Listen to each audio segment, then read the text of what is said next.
talk about the caucuses in this year's election is Xavier, political science professor Mack Mariani. Thanks so much for getting up on a Sunday and coming in here and thanks for having me. All of that. I'm so excited. So talk to me if you would, Mack. Were you surprised by how well, I think people thought Bernie Sanders was going to do well last night, but he did really well. He did, and I think that people have been talking a little bit about him having a ceiling, right? That, you're only going to get 30% of the vote because he's got young people, but what else does he have? He did extraordinarily well among Latino voters. He actually did well among African-American voters. He was, I think, pretty close to even with Biden on African-American voters. And his coalition is getting bigger. And I think this is what we saw in the last election with Trump, is that as somebody starts to build momentum, winning tends to attract more support. Yeah, and I've got the latest results right here on my phone. Bernie Sanders with 50% of the precincts reporting, or 50% of the results, I should say, 46.6% of the vote, and then second place Joe Biden with 19.2%. That's huge. What is Joe Biden going to do going into South Carolina? Does Bernie have the momentum there, or can Joe Biden possibly win South Carolina? Well, he absolutely has. I mean, he absolutely does have the momentum in the sense that you look a couple months ago and Biden was winning 38% of the vote in South Carolina, and now they're neck and neck. And you got to imagine, coming off this big victory in Nevada, there's going to be a lot of momentum going towards Bernie. Yeah. Now, Michael Bloomberg, I feel like he's kind of an X factor of sorts.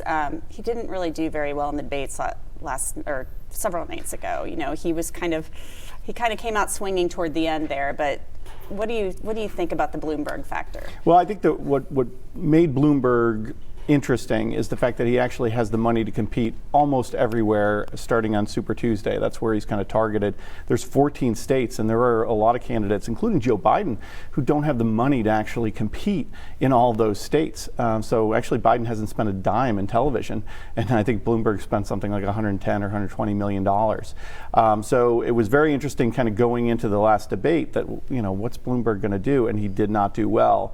And so this coming debate before South Carolina is going to be critical, because that's really the last chance for him to define himself before that Super Tuesday, which 25% of the delegates are up for grabs. Does any of this mean anything for the Ohio primary, in your opinion? Well, it might be over before we get there.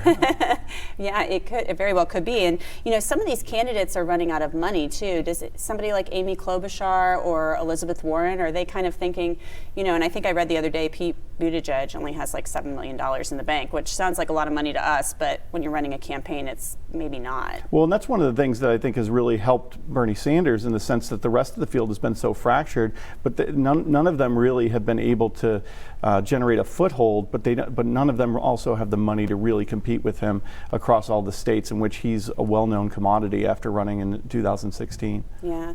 Thanks so much again for coming in on a Sunday morning. Always fun to talk to you. And we're going to do a Facebook Live after this newscast. And now we're going to send it over to Brad. He's got some good weather news for us. It's going to be a nice day, right, Brad? Yes.